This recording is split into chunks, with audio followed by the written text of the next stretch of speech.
When the eyes see what they always saw, the mind believes what it always believed. But when the eyes start seeing what they never noticed, the mind can no longer remain the same.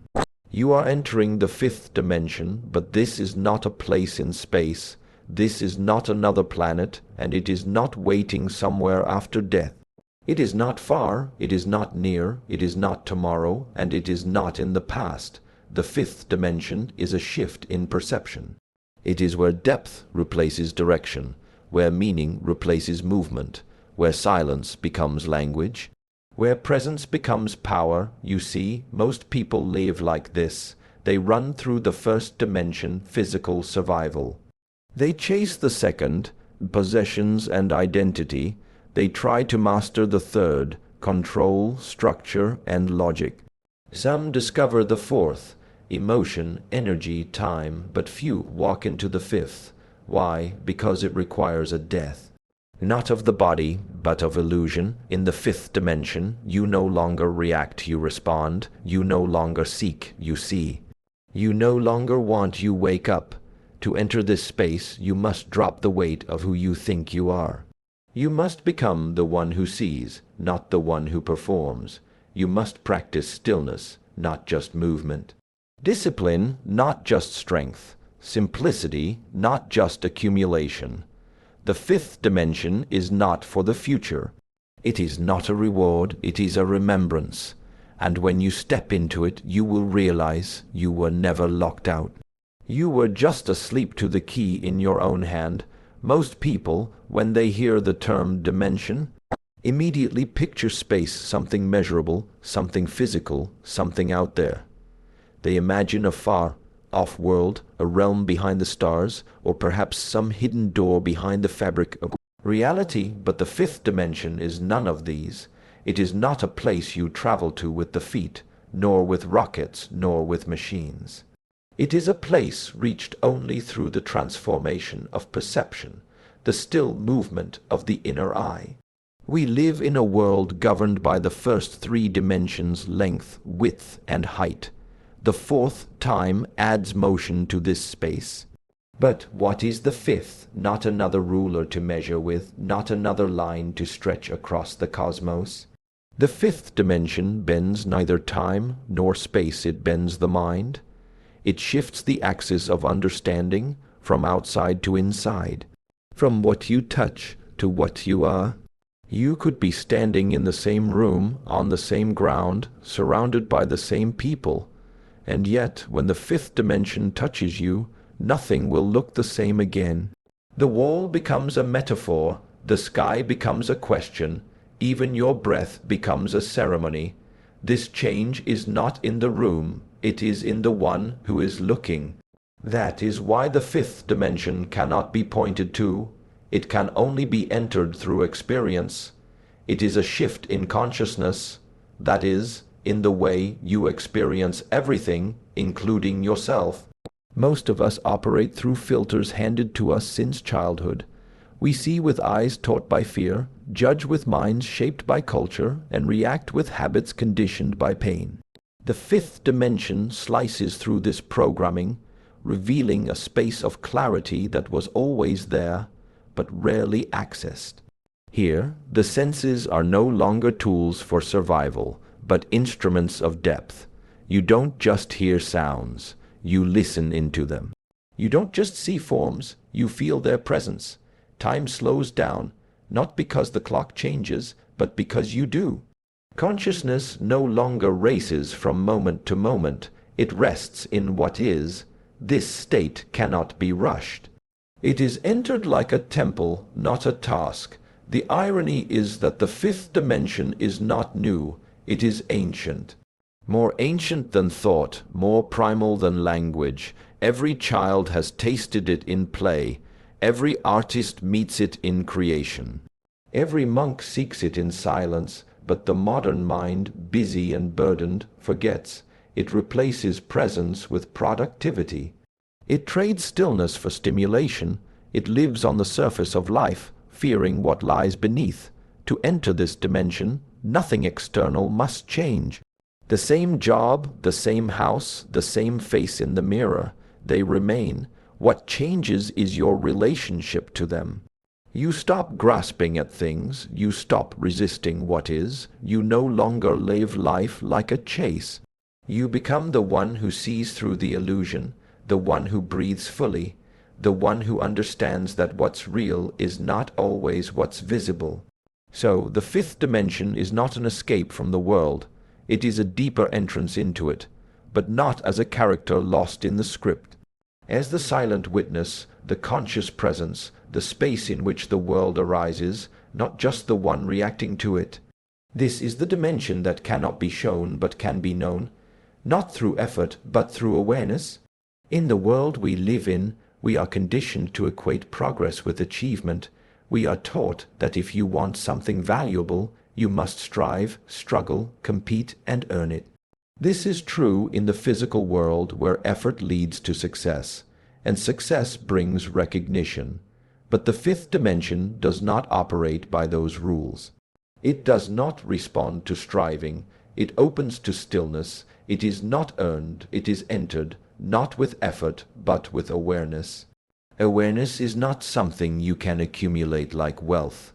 It cannot be bought, borrowed, or built through the same systems that reward ambition. In fact, too much striving can blind you to it, because awareness is not a reaching forward, it is a returning inward. It is the ability to perceive without distortion, to witness without interference, to see what is actually there, not what the mind insists should be there.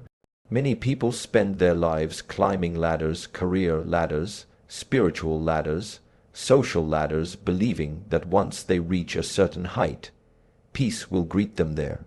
But peace is not waiting at the top of a mountain.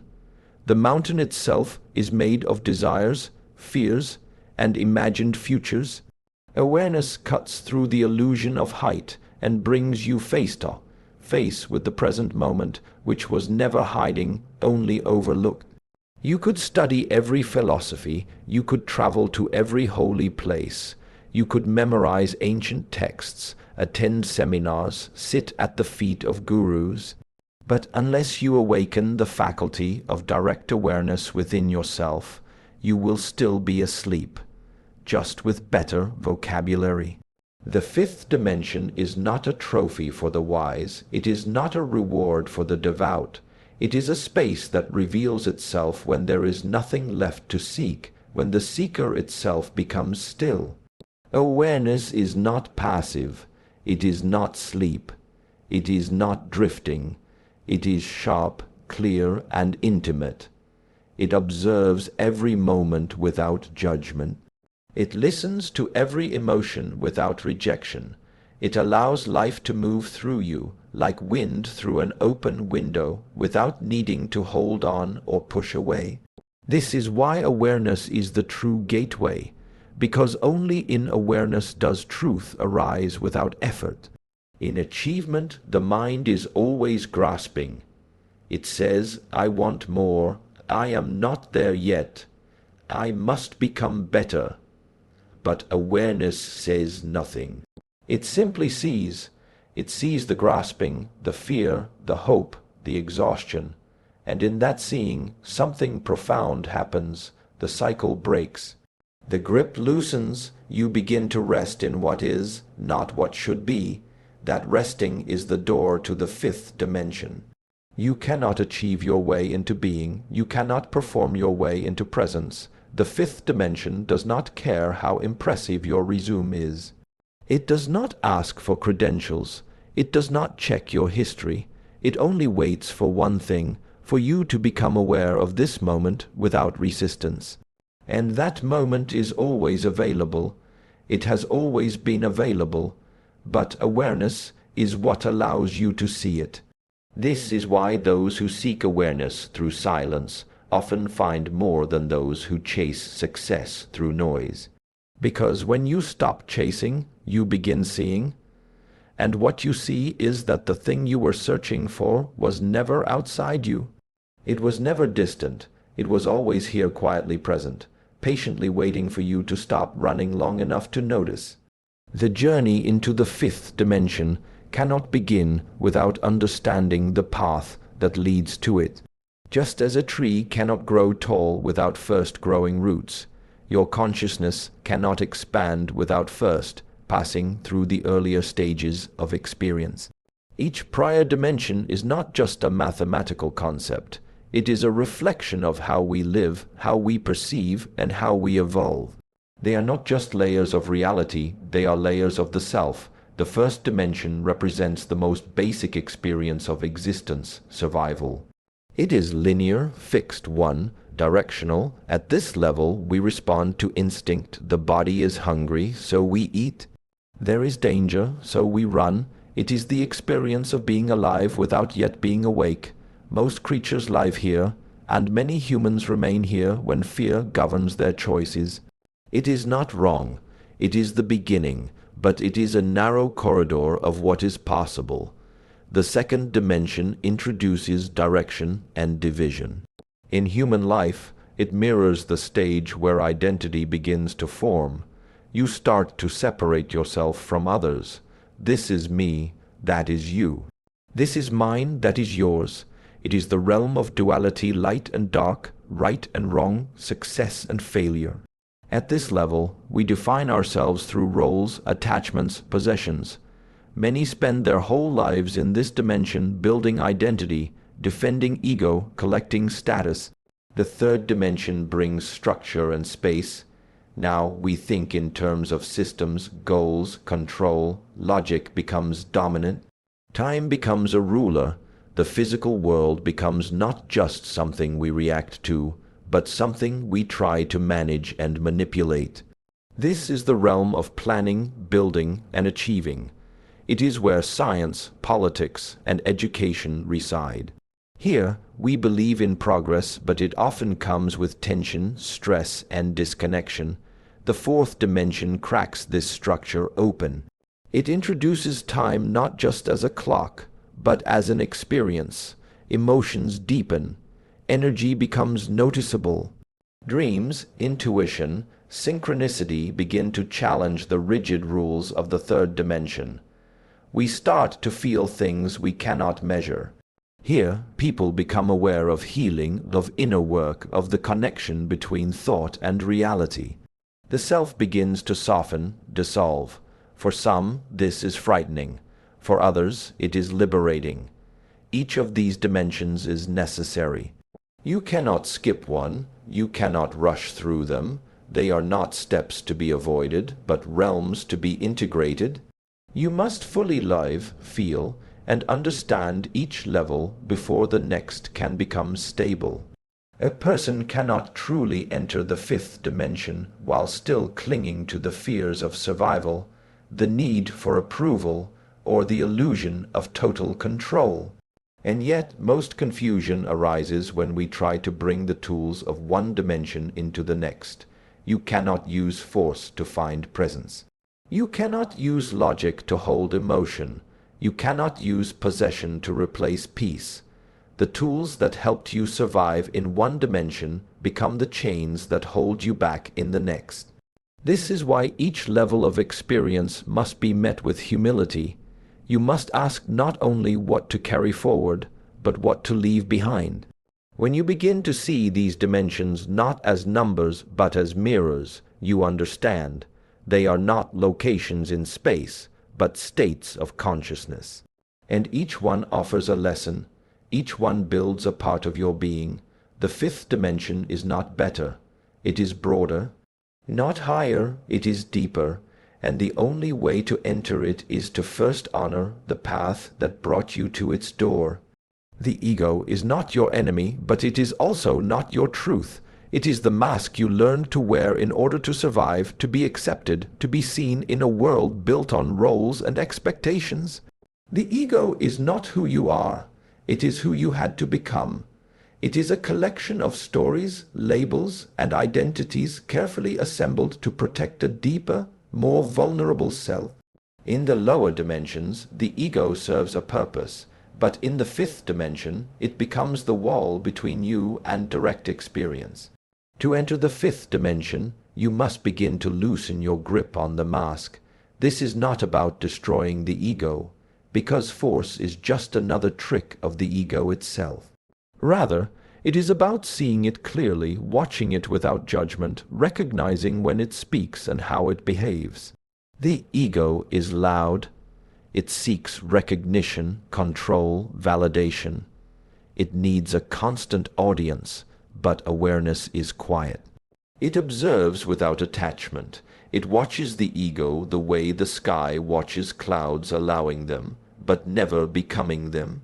The ego survives by separation. It defines itself by contrast. I am better than this person. I am worse than that one. I am this kind of person, not that. It thrives in duality. But the fifth dimension is unity. In it there is no need to prove, to compare, to rise above or fall below. When you begin to see others not as threats or competitors, but as mirrors and companions, the ego starts to dissolve, not because it is defeated, but because it is no longer necessary. In the earlier stages of life, the ego gives structure, it provides identity, it offers a map, but eventually the map becomes a prison. You begin to notice that the more tightly you cling to your name, your status, your image, the more fragile you feel.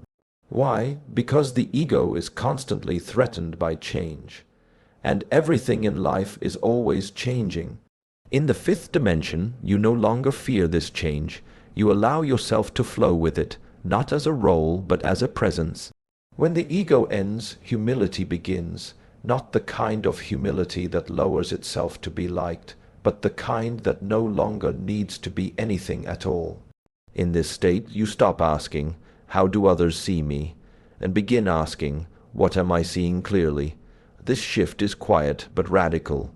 It removes you from the center of every story and places you back into the fabric of reality, where everything is connected and nothing stands alone.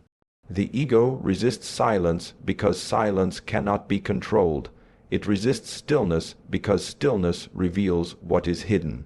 But in the fifth dimension, silence becomes a home, stillness becomes a teacher.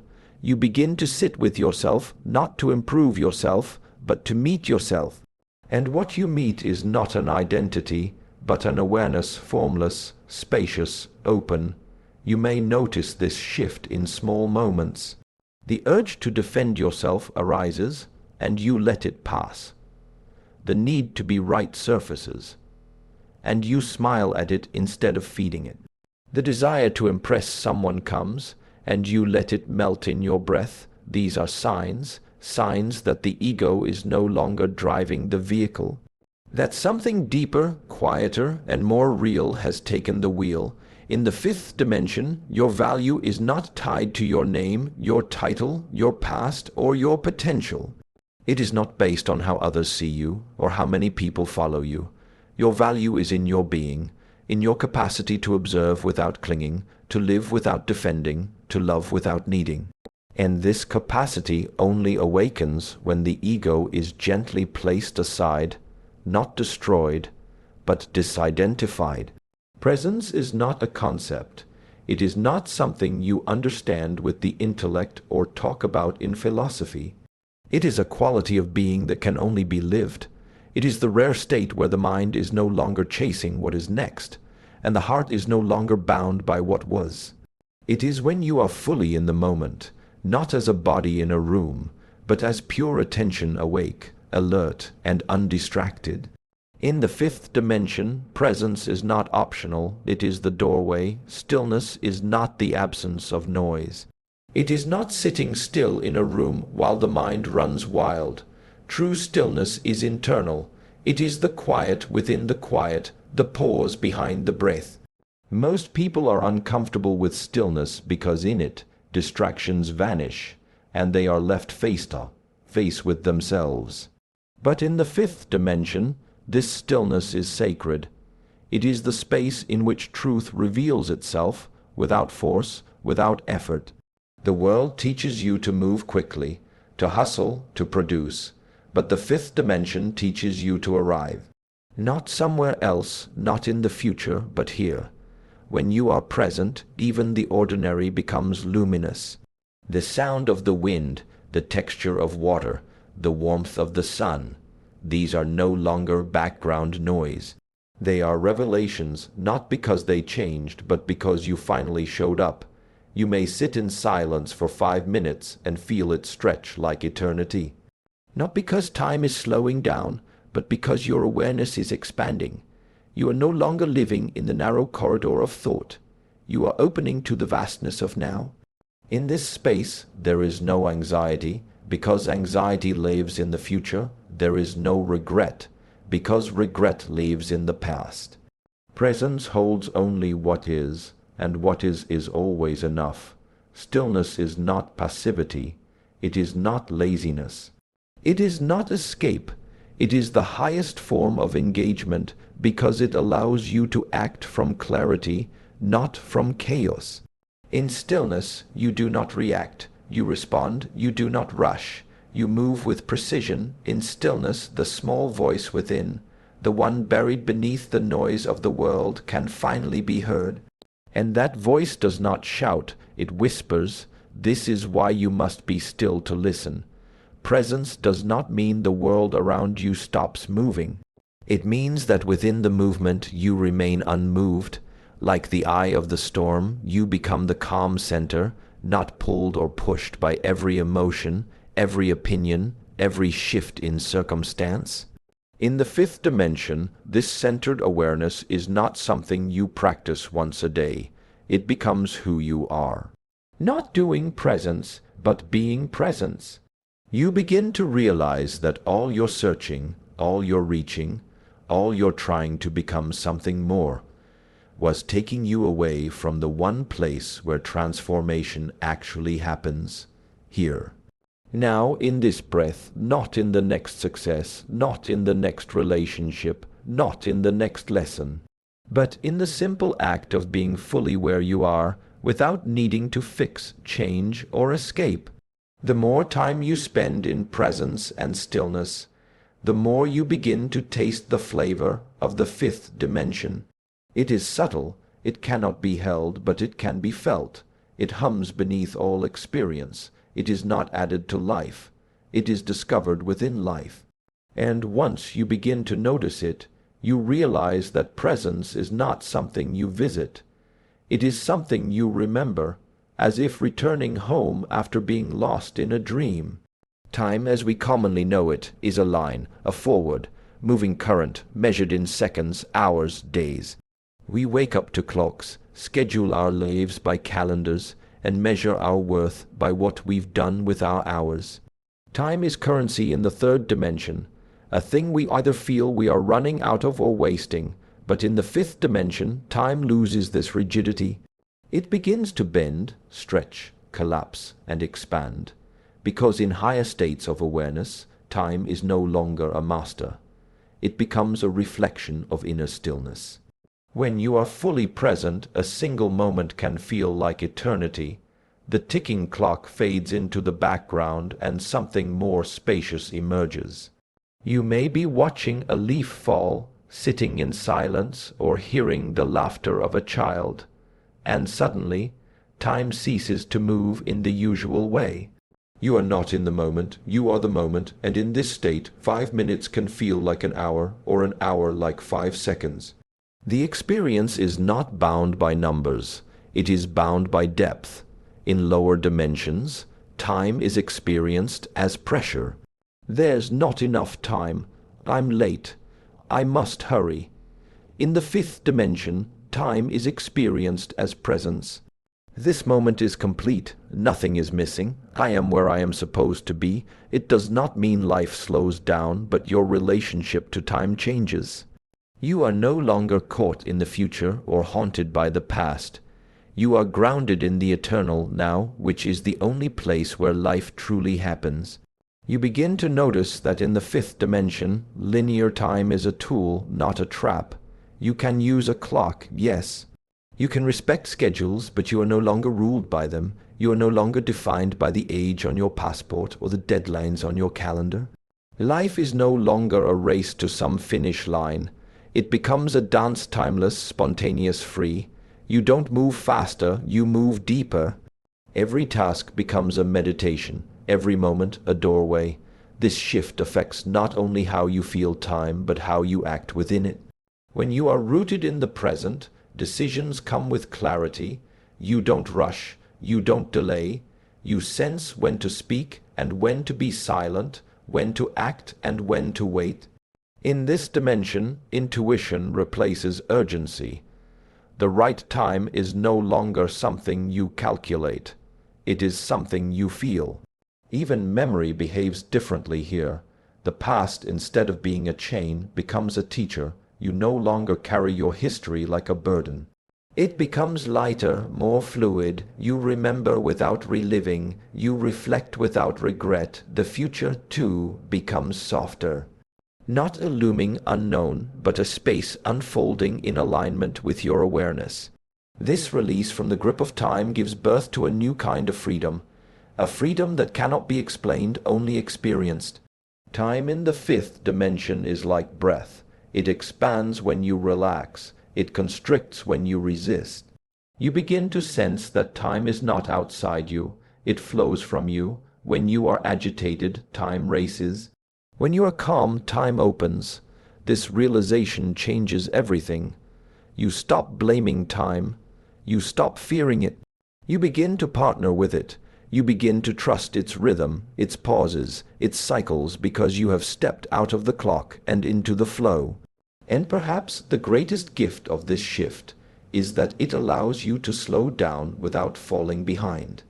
In a world obsessed with speed, the fifth dimension whispers, "Go deep, not fast." You begin to live more with less.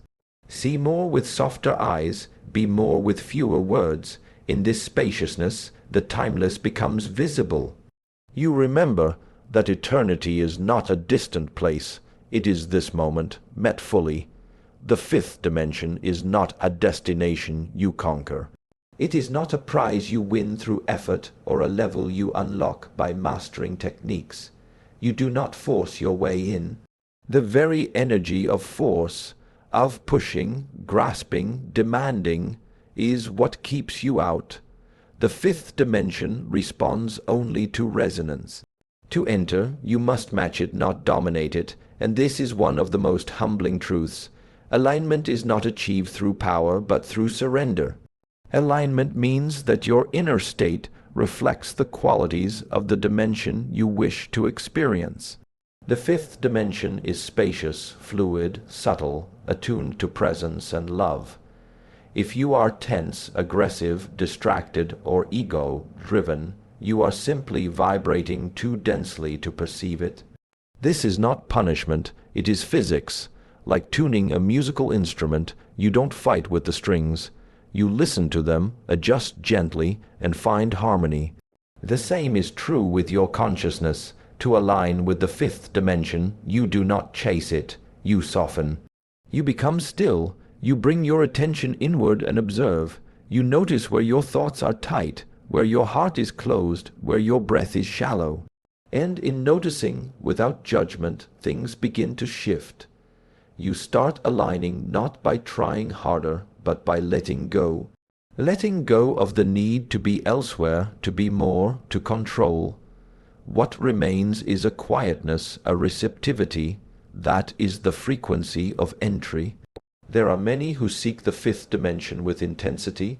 They meditate, fast, chant, visualize, hoping to get there. But all this effort, if driven by ego, becomes noise. The doorway is silent, the access point is already within. The work is not in attaining anything, but in removing what obscures what's already here. In this way, alignment is not an achievement, it is a return to your natural, original, unconditioned self. Alignment also means authenticity. You cannot fake your way into the fifth dimension. You must come as you are, not who you think you should be. The dimension does not open for personas. It opens for presence. When you are real, even in your confusion, even in your uncertainty, the frequency of your truth is closer to the frequency of that realm than any polished spiritual performance. Honesty, even if messy, is a form of alignment. This is why animals, children, and nature often appear to dwell in this frequency so effortlessly. They are not trying to align, they are aligned simply by being fully what they are. A tree does not try to meditate its way to stillness. It is stillness. A bird does not study presence, it lives it. The more human beings learn to trust their inner rhythm and drop the artificial layers, the closer they come to this same natural attunement. There is no fixed method to align with the fifth dimension, but there are consistent qualities that support it. Patience, silence, kindness, honesty, embodiment, breath, simplicity. These are not glamorous. They are not always exciting, but they are real. They tune your inner field like a silent prayer. They prepare the ground for the dimension to reveal itself not as something added, but as something uncovered. And when you align, you do not need to ask, "Am I in the fifth dimension now?" The question itself dissolves. There is a quiet certainty, a shift in texture, a depth to your awareness that needs no validation. You feel lighter, more fluid, more whole. Time slows, the mind quiets. You are not watching life from a distance. You are life, alive in this moment. And it happened not because you forced your way in, but because you stopped pushing and finally began to listen. The idea that you must go somewhere to reach a higher state is one of the great illusions of the mind. It imagines the fifth dimension as a distant realm, another world, a spiritual utopia that exists out there. But the truth is far simpler and more profound. The fifth dimension is not a location. It is a shift in perception. It's not a different world, but a different way of seeing this one. When the eyes of your awareness open, you realize you were never separate from it. It was only your gaze that was veiled. This shift in seeing is not about acquiring new beliefs. It's about seeing without filters, without projection, without the overlays of fear, judgment, or resistance. In the fifth dimension, you don't see objects and people in isolation. You see energy. You see connection. You see the web of intelligence that links all things. A tree is no longer just a tree. A stranger is no longer truly a stranger. You perceive the subtle fabric behind form, the silence beneath the sound, the light within the ordinary. In the third dimension, perception is narrow and reactive. You see through the lens of survival, of separation, of me and them. You interpret life through memory, opinion, and comparison. But in the fifth dimension, vision becomes panoramic, spacious, soft. You see without needing to categorize. You hear without rushing to respond. You sense without needing to label. This way of seeing is not passive. It is profoundly alive. It requires sensitivity, presence, and a willingness to see beyond what is convenient or comfortable. To see in this way, the mind must bow to the heart. The intellect is skilled at breaking things apart, analyzing, dividing, naming. But the heart sees wholeness, the heart sees meaning. In the fifth dimension, you are not calculating experience. You are communing with it. A conversation is no longer just an exchange of words. It becomes a dance of presence. A moment of silence becomes a field of connection. Nothing is dismissed as trivial because everything is part of the pattern. What changes in the fifth dimension is not the world, but your relationship to it. You stop seeing events as happening to you and begin to recognize the mirror they hold for you. You no longer need to escape reality to feel peace. You find peace within reality because your vision has shifted from fragmentation to integration, from outer appearances to inner essence. And in that shift, life softens. You stop bracing against it and begin embracing it. This way of seeing can arise in an instant. It may come through stillness, through grief, through awe, through surrender. Suddenly the veil lifts, and everything appears both familiar and new. The air feels thicker with meaning, colors seem brighter, faces become more radiant. This is not imagination. It is the lifting of distortion. It is the moment the inner lens clears, and life is seen not through fear, but through presence. And once you begin to see this way, even if only for moments, you cannot go back. You may fall back into the old perception at times, yes, but something in you remembers. You begin to recognize when your sight is clouded. You notice when your mind contracts, when your heart closes. And in that noticing, you regain the choice to soften, to open, to return. The fifth dimension does not demand perfection. It only asks you to see again and again and again. You realize then that the greatest shift is not in external circumstances, but in perception itself. Enlightenment is not the light appearing, it is the fog clearing. Heaven is not a faraway reward, it is the deeper reality hidden in plain sight. The fifth dimension is here, layered within the present moment, waiting for eyes that are ready to see not with strain, but with stillness. Not through effort, but through clarity. So now you stand on the edge not of a place, but of perception. The doorway is open, but not because you found a secret code. It is open because you are finally still enough to notice it was never closed. The fifth dimension does not begin with fireworks. It begins with noticing your breath, with listening more deeply, with seeing without judgment. It begins not in some distant galaxy, but in how you pour a cup of tea, how you greet the morning, how you meet this moment fully, honestly, without needing it to be different. This dimension is not far, it is here, it is always here, it has waited for you, not with impatience, but with quiet knowing. It waits not for who you are trying to become, but for who you already are beneath the noise. You do not need to rise. You need only to return to presence, to stillness, to truth. The world around you may continue as before, but your eyes will not.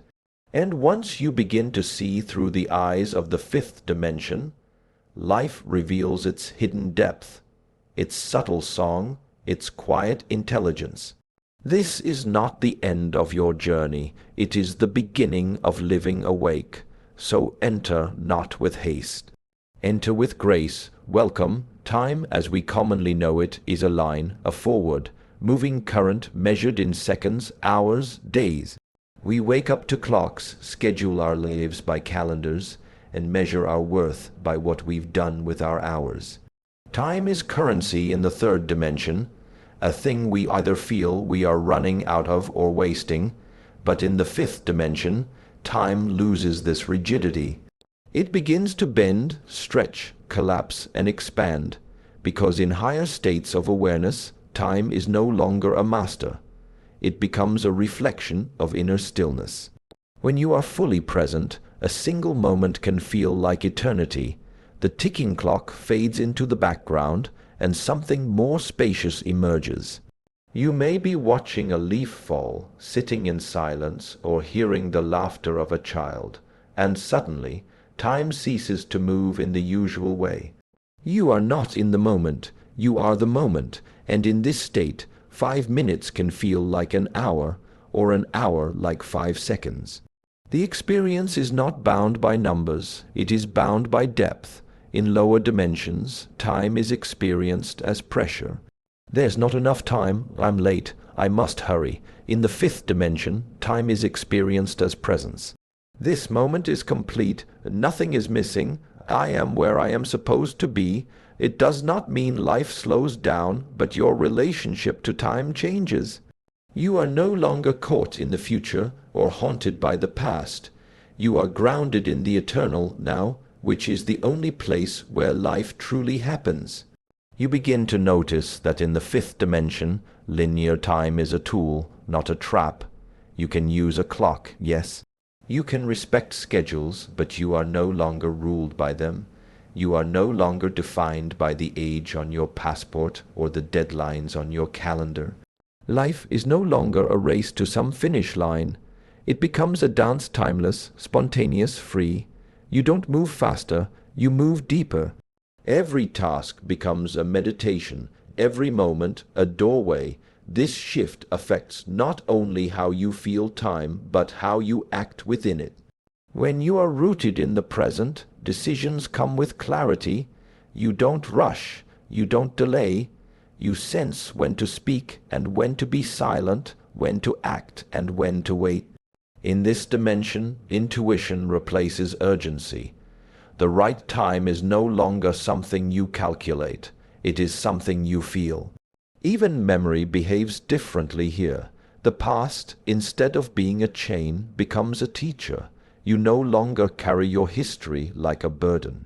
It becomes lighter, more fluid. You remember without reliving. You reflect without regret. The future, too, becomes softer. Not a looming unknown, but a space unfolding in alignment with your awareness. This release from the grip of time gives birth to a new kind of freedom, a freedom that cannot be explained, only experienced. Time in the fifth dimension is like breath. It expands when you relax, it constricts when you resist. You begin to sense that time is not outside you. It flows from you. When you are agitated, time races. When you are calm, time opens. This realization changes everything. You stop blaming time. You stop fearing it. You begin to partner with it. You begin to trust its rhythm, its pauses, its cycles, because you have stepped out of the clock and into the flow. And perhaps the greatest gift of this shift is that it allows you to slow down without falling behind. In a world obsessed with speed, the fifth dimension whispers, "Go deep, not fast." You begin to live more with less. See more with softer eyes. Be more with fewer words. In this spaciousness, the timeless becomes visible. You remember that eternity is not a distant place. It is this moment met fully.